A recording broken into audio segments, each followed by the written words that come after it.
I hate needles. I can't stand needles. All of a sudden, Dr. Buckwalter comes with this huge needle and just says, okay, this is going to hurt, man. Think about the outside of your right foot. There's nothing there. Yeah. He had to navigate it in because the bone is broken just to numb it up. I remember waking up in the middle of the night. And that's when the painkiller wore off. And I was like, holy smokes.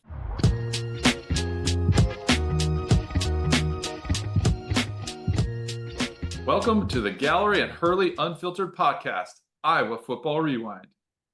Subscribe now on YouTube or your favorite podcast player to get a behind-the-scenes look that you won't find anywhere else.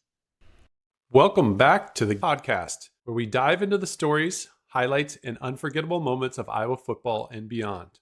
I'm your host, Nick Gallery, and today we've got something extra special for you, a compilation of some of the best stories and moments from past episodes. Over the course of this podcast, we've shared inspiring, hilarious, and downright unbelievable stories from our guests.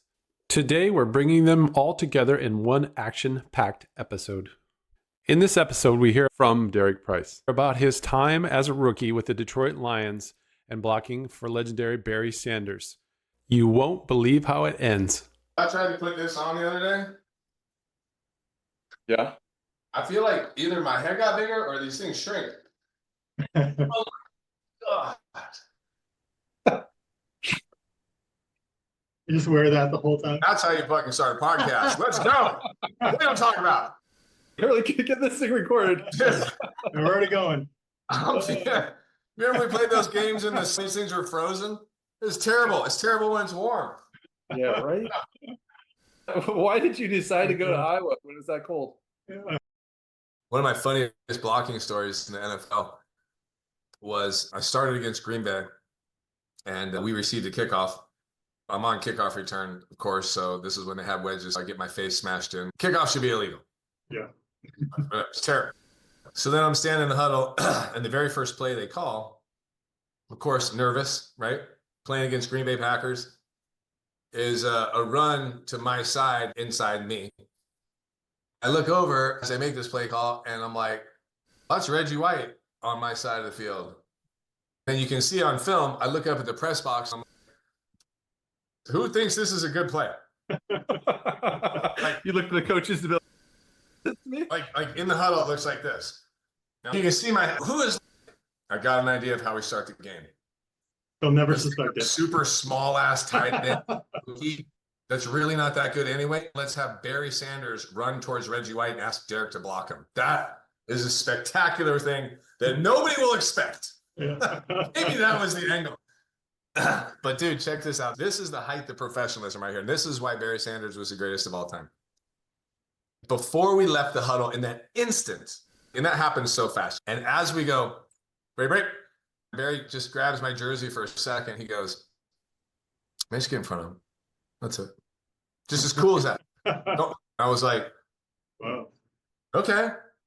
So they snap the ball and I close my eyes. I'm just between Barry and this mountain of Reggie White, which is ridiculous. He must not have thought the play was coming his way, because then Barry runs right off me, goes for 15 yards, came back, and he goes, "That's all you got to do." I was like, yeah, man, it's super nice when my running back's Barry Sanders. Yeah. I look like I know how to block people. And I spent the rest of the game like paying for that. Dude, this is a funny story. You'll dig this. So I'm on a backside rollout, right? So I'm the backside tight end. Quarterback's going to roll left. I'm on the right side. And I have a release and drag across. Or if that 9 tech jumps down into the 7, like if the outside guy jumps inside, I have to cut block. This is when we can still cut block. I don't think you can cut block at the line anymore. I'm like, I'm going to go catch a touchdown. And then Reggie White jumps on the inside. I'm like, I'm going to cut Reggie White. Bro, this is what happened. I'm 270 pounds. I'm going to knock this fool down. Hike, I go, boom, into his leg. I hit his leg like a cartoon and slide down. I remember like vividly, I'm on the ground looking at his shoe. And he picks me up. He goes, "Hey, man, if you do that again, I'm going to start playing for real." And I looked at him. This is man on man in the NFL. I go, "Yeah, man, I'm sorry." I just walked back to the huddle. I was like, that man just stole my soul, dude. Yeah. There's just a difference. I was like the lucky bee there. This is like maybe the greatest defensive tackle to ever play the game.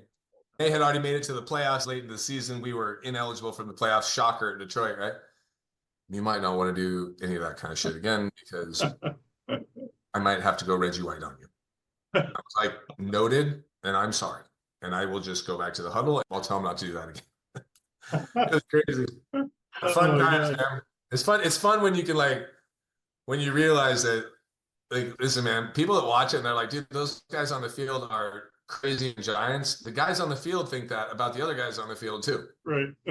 What a story, right? It's moments like these that remind us of how humbling this game can be. Now, let's dive into Sedrick Shaw's motivation for the Sun Bowl and Alamo Bowl games. Enjoy. That was our second possession. Kerry Cooks actually recovered the fumble. You had a hell of a punt, and then the wind blew it back. The guy goes to catch it, and he muffs it. The ball kept rolling back. Kerry ended up being the one that recovered it. It was off the right side, like a delayed off tackle play. I had a lot of frustration because when we kept walking around El Paso going to the mall, we kept bumping into Washington players. They kept telling us they were going to kick our ass, that they were better than us, that they wasn't supposed to be here in this game. They were the Pac-10 co-champs, and we were beneath them. We got into intense conversations in different places with them. It happened more than once. I started taking it personal. When we put these pads on, you're going to have to prove to me that you're better than me. That play that you're talking about, Nick, that you so candidly remember, that was me letting off frustration from events that happened throughout the week. Just put it this way. I didn't take my helmet off that game. That was the I think Alamo Bowl the next year. Yeah. I spiked the ball into the end zone, hitting the back wall. It wasn't about me. It was a statement. If y'all beat us, you're going to have to earn it. You're not just going to have an easy walk in the park. That was to let everybody on the team know they know better than us. We can do it. They going to have to prove that they better. Luckily, I think everybody took it to heart, and we walked away with a victory. I can't remember the final score, but I know it wasn't a close game. Like 38-18 or something like that. How about playing in Texas too? How did that contribute? We played Alamo Bowl 93, didn't go so well. We're overmatched. This is your second trip to Texas. That's extra pressure, and that might have been a little fuel to the motivation. I'll be honest with you. That game, because El Paso's so far away, even though it's a part of Texas, I wasn't thinking about being home. Fuel came from the animosity, the interactions with the players from the other team. For the first time, a lot of my family members could see me play in person. That was fuel because my mom, my aunt, my uncle, their kids, and the family from my dad's side showed up. So it was quite a few people. That was the first time I had a big group see me play. They drove down. So that was another part of it. But I didn't really look at it like that at the time. But my biggest inspiration for that game was the Washington Huskies talking smack all week long. Every time we saw them, it was something out of their mouth. I just wanted to level the playing field. I wanted a little get back. I remember the discussions you guys shared a lot with us, the whole team. They're talking smack. They don't think we can beat them. It really riled everybody up. I remember we had a team meeting and it was like, they don't respect us. We're going to show them. I agree. I do recall that. There was a lot of great performances. We played great as a team overall. And then, of course, you had some individual performances. Jared DeVries played a hell of a game as a redshirt sophomore on defense. I don't know if people recall it. Bill Innocence played a damn good game. Bill was unstoppable. He was really coming along then. Freeze is coming along too as a freshman. It's crazy. And Lloyd Bickham played well. D-Rob played really well in that game. Tommy. There was a lot of guys on defense that played well, showed up and made plays when needed, countless plays. Michael Berger had 2 touchdowns. Tavian had some big runs. Tim made some big catches. There's just a lot of plays throughout the game. That day, our running game was, especially against a team who played like an 8-man box, hitting on all cylinders. Tavian and I both rushed for over 100 yards in that game. I think one of us had 122 and the other had 130-something. We both had over 100 yards in that game. We showed everybody we belong. We shocked a lot of people that day. I don't think we shocked nobody in that locker room, but I know Washington was shocked. That's probably one of the few games that I actually went back and watched the TV version. Even the commentators were shocked. It was great to be a part of something like that and to hear people change their view about it. I remember you had 2 50-yard field goals in that game early. I had 3 field goals. They were long, but only one was 50, 2 long 40s. We And had one 5 field goals on the day, 2 from Bromert. Those field goals probably would have been good from about 60 because that 50-yarder cleared it about 5 or 6 yards. They cleared the post easy. Team was pretty stacked. Ernie Cromwell, Bob Sapp, Lawyer Malloy, Tony Parrish, Damon Rashawn Heward. Sheehy, Damon Heward, Rashawn Sheehy, the receiver number 10 that Jared ran down and caused the fumble. They had some guys who went on to play at the next level on both sides of the ball. Lawyer Malloy didn't end up playing that game. They had a very talented team. We were just better that day. Both Sedrick Shaw and Matt Sherman faced high-pressure situations, but their approaches were completely different. Let's hear how Matt Sherman got motivated and prepared to handle it.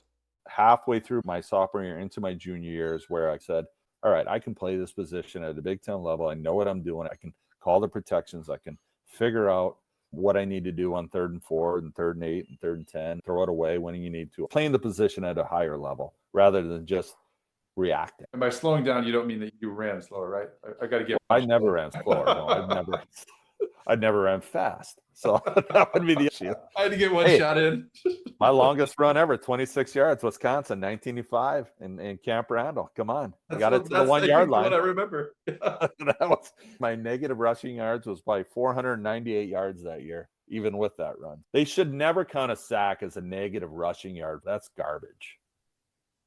That isn't fair. Yeah, I don't agree. know. Someone should send an email on that one. Somebody, I don't know to who, but I thought you were also very meticulous about your drop. You would practice over and over again, dropping back and your footwork.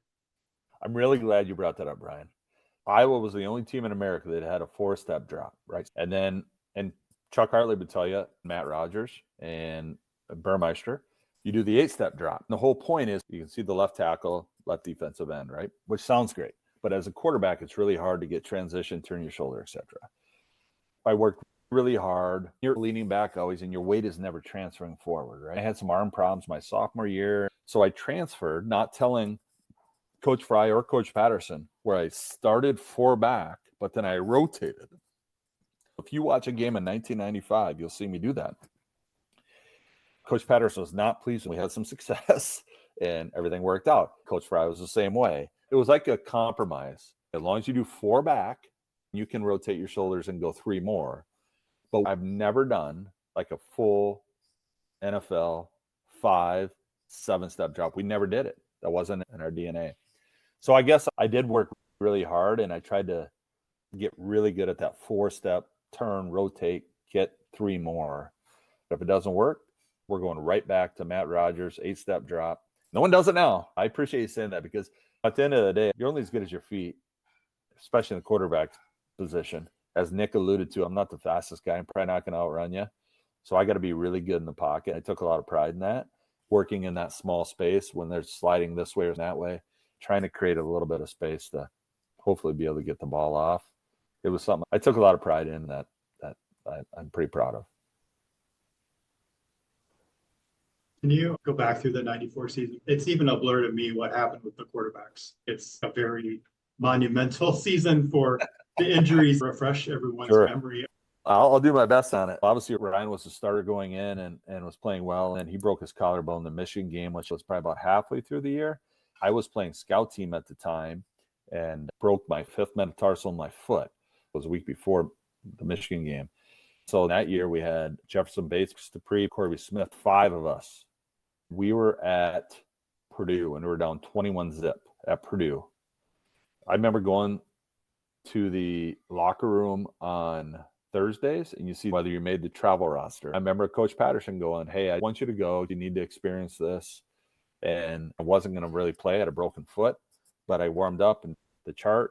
I bet we took 4 quarterbacks. Think about that logically. Why would you travel 4 quarterbacks, right? You're never going to do that. But we did. Pre didn't work out, and then nor did Jefferson, and then Corby. Weren't they even playing Willie or trying to get him some reps? But you always tried Willie, yeah, because why wouldn't you? Yeah. player of the year. Come on. But you weren't in a boot at that time? You were out of the boot?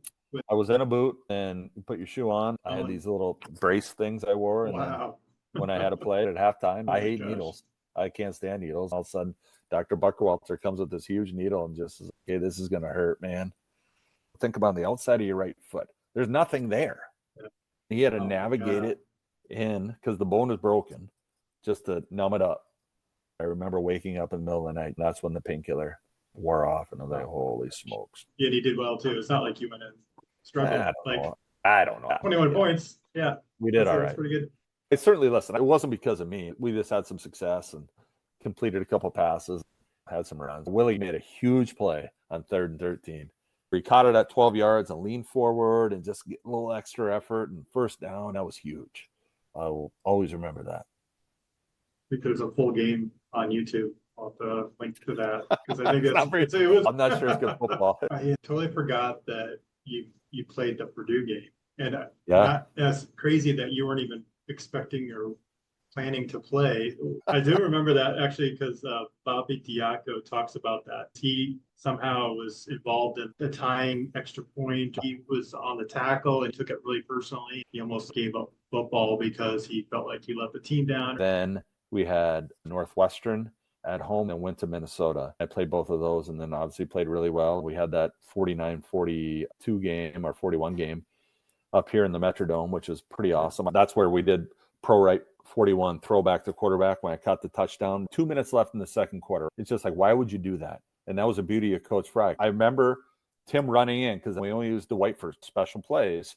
Shame on Minnesota. They should have saw, here comes Dwight in. Maybe they didn't know who it was. Here he comes in as a tailback. That's not normal. I had this great picture in my garage of catching the touchdown, and the one guy I see in the background is number 46. Hands up here like this, vertical of about probably 6-8 inches. But it's the best picture I have. I have a huge picture in my garage of it. It's awesome. That guy celebrating on that play. And obviously it ended up being a big play at the time. From that emotional high, we take a step back to appreciate the humor in Mike Ferroni's tale about when he got recruited and how Michigan showed up to sign him on signing day. From Michigan, my recruiter was Cam Cameron, who was an NFL coach. He coached at Michigan for a lot of years. Les Miles, the offensive line coach, comes to Union High School to meet me and watch film. My head coach was like, Michigan is coming in today. Miles shows up and he's like, hey, Mike, I want to watch film with you. All right, he goes, why don't we put on last week's game? Back then we had projectors. It wasn't the videotape. Les Miles takes 5 minutes to put the reel on. I sit next to him. He puts on the first play. What Les Miles doesn't know is what happened before this play. We played Linden, and Linden had a few Division I players on it. One of them was this outside linebacker. I'm first in line, walking next to my offensive line coach, leading the team.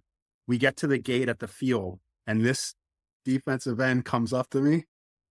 I'm going to kick your fucking ass. Just like that.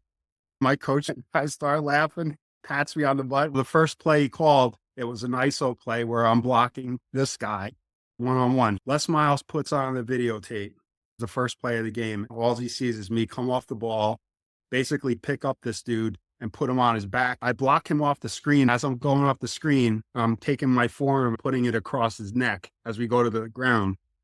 Les Miles takes the clicker, puts it down, and goes, Mike, I don't have to watch any more film on you. We want you at Michigan. That was the quickest film study I did with a coach. Michigan was my first visit. My host was Jumbo Elliott. He pawned me off to another guy. I think he had something going on that night. One of the recruits on the trip was a guy named Steve Everett. Steve Everett was a 4-year starter at Michigan and played in the NFL. Steve Everett at the time was probably 6'3", 230 pounds. I'm 6'2", 260. We're at this recruiting party. I was talking to him and I'm like, what position are they looking at you for? He tells me offensive line. This dude is not going to be an offensive lineman in college. He's 230, maybe soaking wet. That was my Michigan trip.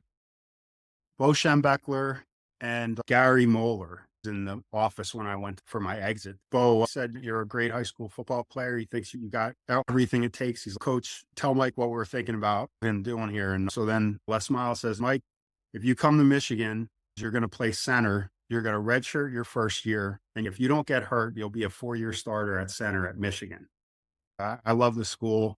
I got a couple other visits. Right now, you guys are my number one pick, which was a recurring theme because I don't want to hurt anybody's feelings. Everybody's my first pick when I'm talking to them. My Iowa trip was a blur. Bob Cratch was my host there.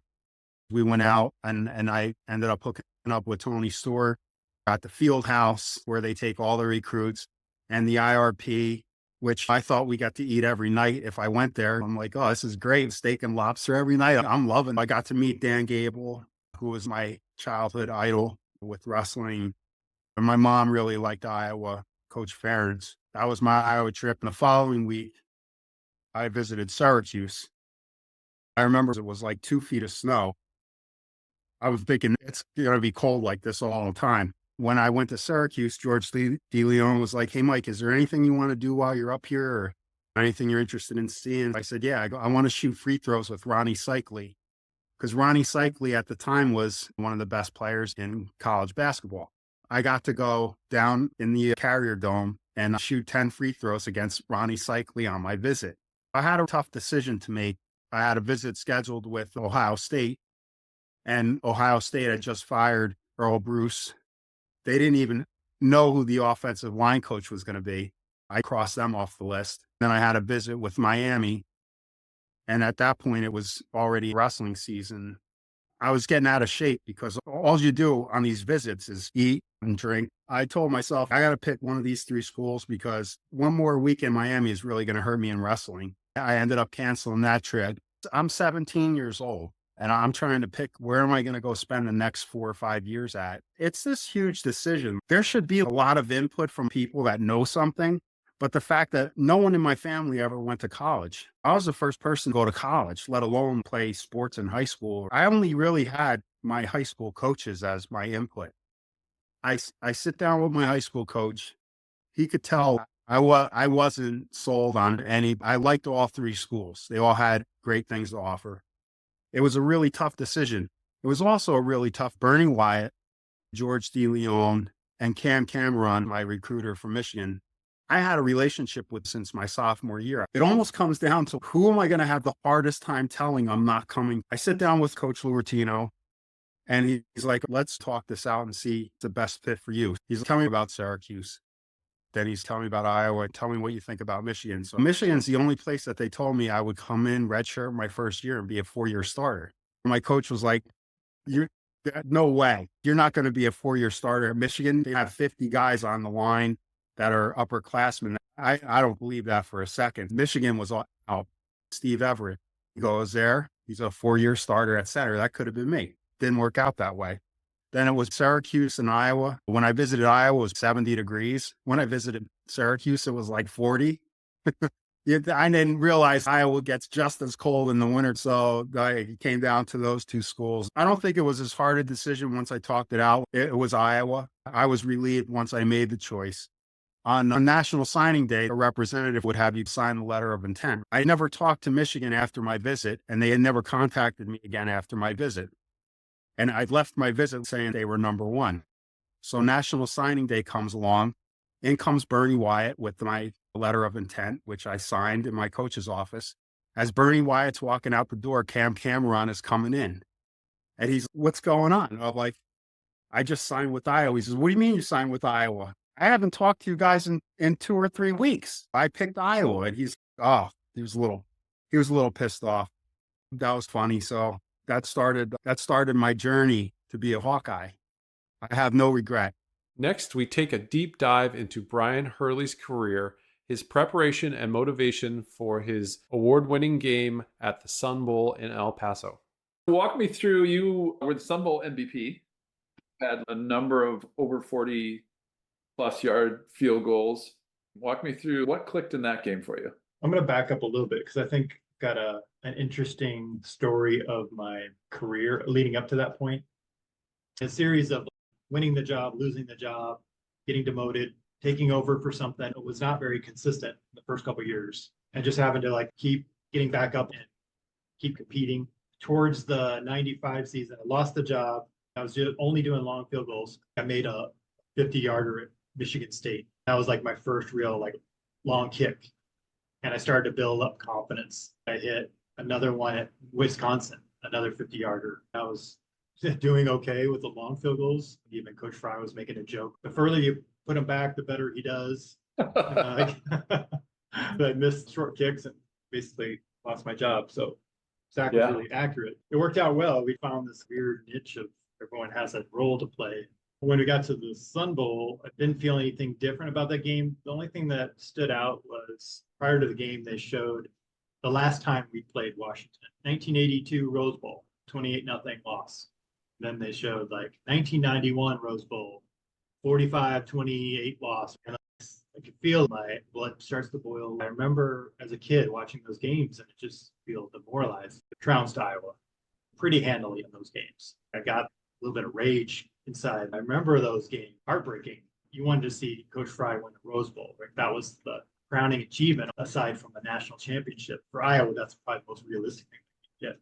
We hadn't done that yet. And we're trying to build up our team to get to the Rose Bowl again. That lit a fire in me at that day. But I think you just happen to get opportunities too. We stall out and the first kick's like 49 yards. I hit it well. It went pretty far. Later, I realized like we were at altitude pretty high. That's a couple thousand feet up. That does help the ball carry a little bit. You still got to kick it straight. Things just started going really well at the beginning.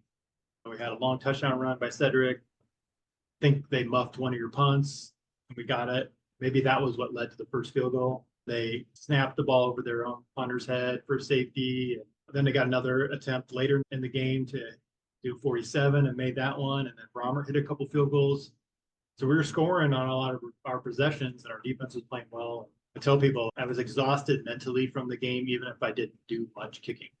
You were preparing to kick 23 times a game. If they don't get the first down, I got to go in and kick. Oh, we got the first down. Good. Oh, third down again. Got to be ready. Okay, what hash are we on? How far am I out? Oh, got the first down. Okay, good. You're building up and then they're relaxing.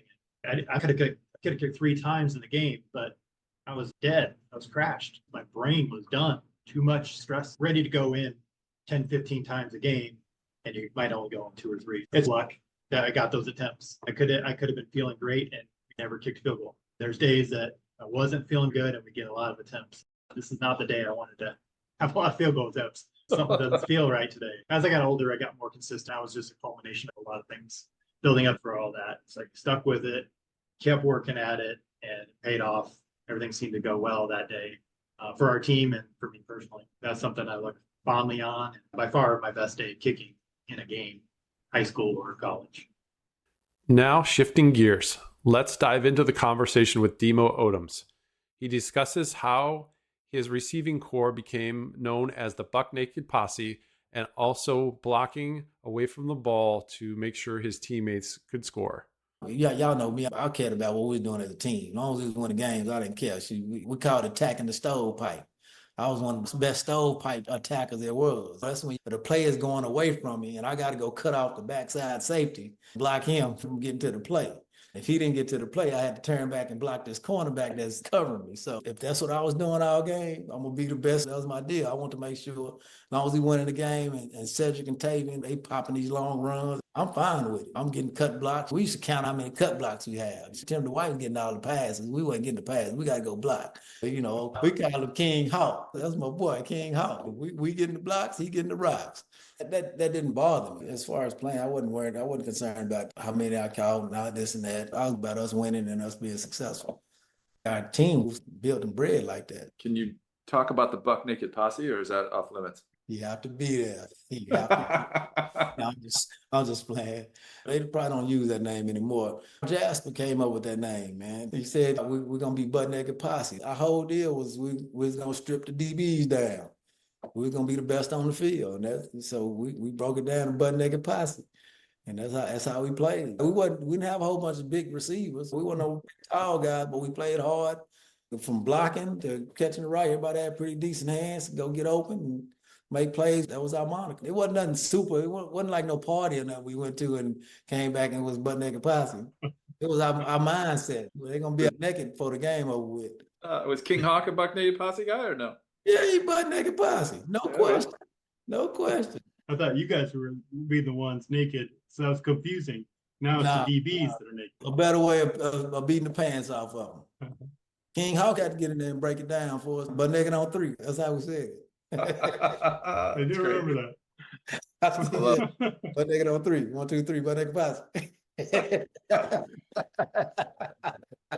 In the next clip, we transition into speaking with Ryan Terry and his challenges making an NFL team. In Arizona, we were always fighting. I like to think of myself as a very clean player. There was a linebacker, Wesley Lee from Mississippi State, and he's probably 6'3", 255, and just built incredibly. I remember the coach saying to me, "You want to make this team?" I said, "Absolutely." He says, "Next play, I want you to cut Wesley Lee." Like, I cut it. I want to make the team. It's outside of my character to cut your own player in a drill, but it was setting you up to fight, seeing what you would or would not do, testing to see, will he go beyond what's called for? And I just remember that. Sure enough, I cut him, and here comes Wesley Lee at me. It was such a melee, which probably helped me out. I was totally outmatched as far as size and strength, and with the fact that everybody starts fighting offense, defense. That was constant behavior in our camps in Arizona. Mike Devlin played with me on the Cardinals. If he's on your team, you love him. If he's against you, probably hate his guts. And Devlin, like this, the same situation. You guys remember Eric Swan, right? The big defensive tackle, 6'6", 6'7", man, 315. And I'm talking about just like his abs look like big gold bars, a freak of nature. He was a really nice guy too. There's times where the defense is confusing us and the tackle slides out or the guard ends up taking a linebacker. When I got to step up and block Eric Swan, and Eric Swan just could totally run me over, and he just stops and picks me up and laughs, whatever like that. Just a really good guy. Devlin cuts Eric Swan in practice. And Eric Swan tells Devlin, "Look, man, don't cut me again. If you cut me, we're going to have problems." Devlin cuts him on the next play. He hit Devlin with an uppercut. I respect Devlin because he wasn't afraid of nobody. He picked the wrong dude to cut the next play. And I never seen Eric Swan go off like that. Thank God for a bunch of people being there. I love Devlin, but I don't know if he would have survived that one. After they broke it up, Devlin was like ready to do it again. I was like, this dude is insane, crazy. It was great having another Hawkeye onto the team. Kickers may be a weird breed, but linemen are their own breed as well. They are, for sure. For people that wouldn't understand, describe a cut block. Cut block is running in at another guy's knees. You take a guy off his feet. You hope a guy's leg is not planted. You can blow a guy's knee out. You're trying to get their hands down to give the quarterback a clear passing lane. Never my own teammate in practice, but I did what I had to do in Arizona. It'll slow down a defensive guy, makes him think about it too. Again, like it's a maneuver to gain an edge. Aim at their mid-thigh and up at their knee. If you go at the knee too fast and a guy recognizes it, end up going too low, the guy can jump over you or push you down. You're running through a guy's lower mid-thigh with the hopes of getting him off his feet. So they outlawed it outside of the tackle box. If a quarterback was rolling out and I'm leading the way, I go and cut. Yep. So if a linebacker was running straight up the gut, I can cut him if I wanted to. Yep. Let's transition into a little bit of a lighter note and hear about Scott Slutzker's hilarious draft day story. All these pundits that think they know where and when people are getting drafted. I was projected anywhere from first to fourth round. I felt pretty confident that I was going in the draft. Obviously, you see these guys that expect to get drafted and then never do. It's a hard thing for them. Anyway, there had been several little events and get-togethers in the days following up to that. You get run down. We knew what time the draft came on. My mom, trying to look out for me to get some sleep, she turned the ringer off on the phone. When I got up, Dad's pacing over in the kitchen and Mom just doing whatever. All of a sudden, my name pops up that I've been drafted. First of all, we're like, oh my God. And we're like, what do you mean? I hadn't even got a phone call. My mom goes, oh my God, I forgot to turn the ringer back on. That's hilarious. We turned the ringer on, and the phone rings immediately. It is Tom Batta, who was the tight end coach with the Indianapolis Colts. He quickly gives the phone to Lindy Infante, the head coach for the Colts. Hey, we've been trying to get in touch with you. We just drafted. Welcome to the team, blah, blah, blah, blah. And to this day, I don't think my mom has forgiven herself for that. It didn't make a difference one way or the other. But who knows? I think that was the other piece. She's continually asked herself, maybe you might have been drafted earlier. Maybe somebody called and they couldn't get in touch with you and decided to pass on you because, you know. I'm like, Mom, stop. It doesn't matter. That was the start of my NFL career. It's funny because I could say that's almost indicative of my career, really. Next, you will hear me talk about the moments that paved the way for what was to come. Let's hear about the legacy of that experience. Were you jealous at all? I don't think I ever was, to be honest. I think I was just so stoked to be part of it. To see him do well was really hardworking, put in the time and did well. Things worked out really well for him. That was awesome. My dad joked that him and Archie Manning were buddies because we'd always see him at these things for the draft, right? So my dad's like, that's my friend Archie Manning. And he was joking. Yeah, it was this like kind of fantasy thing, right? He was really great at bringing us all along. It was a fun journey for me to see it that way. My brother John was on the team for a while. He blasted one into the stands when he had his chance. He was supposed to pooch kick and just housed it into the stands, and everybody was like, whoa. Those stories are great. And to see Robert's name on the stadium, I still am just amazed. It's like thinking back to that first game that I was sitting in Carver Hawkeye and getting recruited and being like, what are we doing here? Now seeing him immortalized, it's wow. It's just such a special thing. That's another reason that got me thinking about some of these stories, just how lucky we are to be involved in it. It probably still doesn't really sink in because that's your brother. To go from going to Carver is a huge step up. Then Robert takes it to another level with going on ESPN or being highlighted on the draft day. Was a whole event in itself. It was still a pretty big deal. He was the second person picked. Insane. That's a big step up from Winthrop, Iowa. For sure. I always give him a hard time that he's the second most famous person from Winthrop. A girl that I went to high school with, who was a year younger, and I was Michelle Monaghan. She's a pretty well-known actress. She did like Mission Impossible too. So she's that's right. Yeah, True Detective and that. I was like, oh, Robert, you're the second most famous person from Winthrop. So he did not like that so much. Cut your siblings down for sure. So. It's great too. Like my parents, I think they had a blast. I'm assuming the experience they had, the people they met. I remember road games where we went to Michigan State and we beat them. It was a nice road win. 95.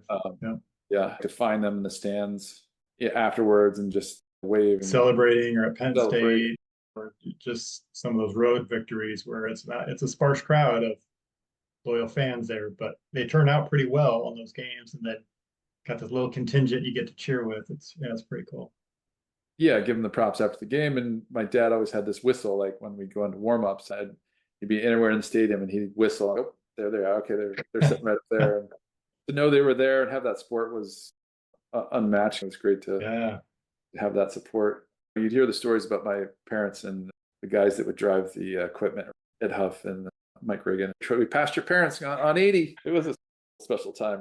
Is that an RV that they take? Yeah, we had a New Way RV. Okay. Like a 27-footer. We all packed in that thing. Do they stay at a hotel or how'd they navigate? I think they just stayed in that. I think maybe just parked at Walmart's and that. Well, did they? Okay. I think, yeah, I'd have to ask them for sure, but that's expensive to cover for 10 years or more. Like they're traveling every game on the road. That's a huge commitment. Oh yeah, miles on the road. Yeah, going to football games on Friday night for Robert and John, hopping in the motorhome and getting there for the game on Saturday. It was a lot. So it's really impressive, the effort they made. Part of things I remember about the program too is knowing people's parents. There was friends of mine's parents. So I got to know them really well and they were always there. We're in this together. We got to pull each other back up. Sometimes there's conflict. Sometimes everyone's getting along. Have this lifetime bond with each other that says, yeah, we know what we went through. To have that same kind of camaraderie. It's cool to get back and see people now. And I never played with you, but I already have this connection with you because I know that we went through something similar. I'm always 5 minutes early to everything that I go to too because of it. those times that you get yelled at if you overslept in the hotel, you had to walk into 100 people staring at you and judging you because you were late. Yeah, that's a quick way to learn. Yeah. The great experience for me too is I think all the different walks of life. Yeah. I was from a small town with very little diversity. Meet guys that were from Texas, New Jersey, and just all different walks of life that have that common bond. And almost be that inappropriate bonding stuff where you're just like they become family. It's a big family. I can remember the radio in the locker room. It's okay, it'd be country, and then I get flicked over to rap, and then back to country. It was just funny. People harassing each other. And one thing I realized with this podcast is I'm probably opening myself up to a lot of jokes from the past because I think I took a lot of heat back in the day from certain people. So I'm sure they're just waiting to get called to be like, oh yeah, I've got some stories for you and this guy. In this final clip, we speak with Aaron Granquist and hear his story about being Mike Allstott in practice and what it was like to run plays into the game. One of the best experiences I had was Purdue week. That was when Mike Allstott was at Purdue. I got to be Mike Allstott for 1 week, which was pretty cool. I was in the I formation and getting a pretty good head of steam running downhill against our first team defense. And there's some times when they were not happy with how hard I was going. Diaco was tried to fight me once. Right. You had the neck roll though to save you though, right? Are you upset that the neck roll is no longer relevant? Yeah, if you look at the history book, I think I had the biggest neck roll in the Big Ten. Easily. I can pull up some pictures. I'll post that on the video. Actually, I had all sorts of neck problems at Waldorf. With the new weight room, they put that neck machine in there. I spent a lot of time on that machine just going this way and this way and this way and this way. That's when I had to buy a whole lot more dress shirts because the neck size grew exponentially. I ended up with a 19-inch neck at one point, which was wider than my head. So you really didn't need the neck roll then. Probably by then it was an intimidation factor. Looked pretty good though, yeah. Being a fullback has got to be interesting because you're really close to the action, but you don't really get the ball that much. Could you tell when a play was going to be wide open? You could tell the guy behind you was probably going to break a long run. My junior year, after Rodney Filer had gotten hurt, basically me and Berger were rotating plays. We were running the plays in. So it was cool to have Hayden Fry give me a play, telling Matt Sherman what we're going to do. You knew when a play came in, based on the personnel or how they were lining up, this has a chance to be successful. I really like doing ISO plays where I had a chance to do a one-on-one block with a linebacker, but I really loved the ones where we had a power, where I had a chance to come down the line diagonally and hit the defensive end. Those guys were usually a little bit bigger. That was fun to tee off on those guys. You could, just out of the corner of your eye, if you saw that the tackle and the guard had a nice seal and left that guy just standing in space waiting to get blasted, that it could end up being a nice play. And there's a few times that worked with Tavian or with Sedrick Shaw. And do you ever butcher any of the plays or forget what Coach Fry said? Not that I recall. Matt Sherman was so smart, he could always correct it. Oh, this is what he means. Yeah, that's what he said. Sherman would save you. Yeah. And that's not a play. Honestly, I mean, Hayden's great, but there are a few times when I bring it in, I go, Matt, this is what he said. What do you think he meant? and he'd be like, okay, we're doing this. What an incredible lineup of stories, from Scott Slutzker to Matt Sherman to Sedrick Shaw. There's no shortage of passion and excitement in Iowa football history. If you enjoyed this, you'll love what we have coming next week. An incredible lineup including Nate Kading, Danon Hughes, and Billy Reardon. We'd love to hear your thoughts. What was your favorite moment from today? Drop a comment, share with a friend, and don't forget to leave a review. Thanks for tuning in to Brion Hurley Unfiltered. Until next time, stay passionate and keep celebrating the stories that make sports unforgettable.